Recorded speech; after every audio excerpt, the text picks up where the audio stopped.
29 महानगरपालिकांचं भविष्य आज ठरणार आहे। मुंबई ठाण्यासह 29 मनपांसाठी आज मतदान प्रक्रिया पार पडणार आहे। पोलिसांची विशेष सुरक्षा सुद्धा प्रत्येक महानगरपालिका क्षेत्रामध्ये तैनात करण्यात आलेली आहे।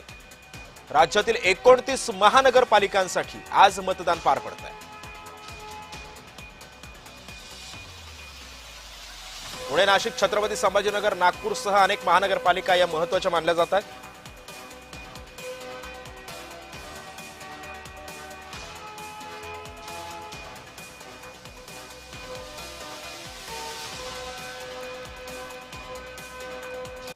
दरम्यान आपण आता काही वेळापूर्वी मुंबईचा आढावा घेतला, नंतर आता माझे इतर सहकारी सुद्धा आपल्यासोबत जोडले गेलेले आहेत। नवी मुंबईवरून माझ्यासोबत माझ्या सहकारी कविता लोखंडे, पुण्याहून माझा सहकारी रोहन कदम, छत्रपती संभाजीनगरहून विजय शिडे आणि नागपूरहून तेजस मोहत्रे आपल्यासोबत आहे। मी सर्वप्रथम जरा नवी मुंबईमध्ये जाणार आहे। कविताजी, मी आता महेंद्रकडून मुंबईच्या महानगरपालिकेची स्थिती जाणून घेतली। नवी मुंबईमध्ये काय घडतंय, काय वाटतंय नवी मुंबईचं एकंदर चित्र? नक्कीच सुतेश, नवी मुंबईमध्ये तब्बल 11 वर्षानंतर आज मतदान प्रक्रिया पार पडणार आहे। थोड्याच वेळाने मतदानाला सुरुवात होणार आहे। नवी मुंबईची लोकसंख्या जर बघायला गेली तर 9,48,000 आहे आणि बहुसंख्यीय पॅनल पद्धतीने पहिल्यांदाच नवी मुंबई महानगरपालिकेमध्ये निवडणुका संपन्न होणार आहेत।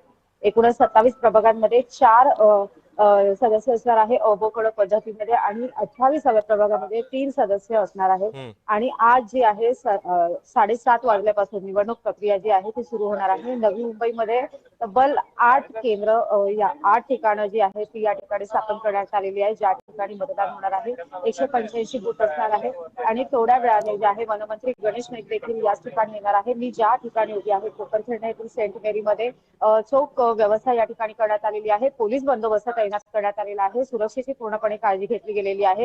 एकूणच थोड्याच वेळामध्ये जी आहे ती मतदान प्रक्रिया पूर्ण होणार आहे आणि मतदारांचा कौल कोणाकडे याचा निर्णय देखील उद्या लागणार आहे। नक्कीच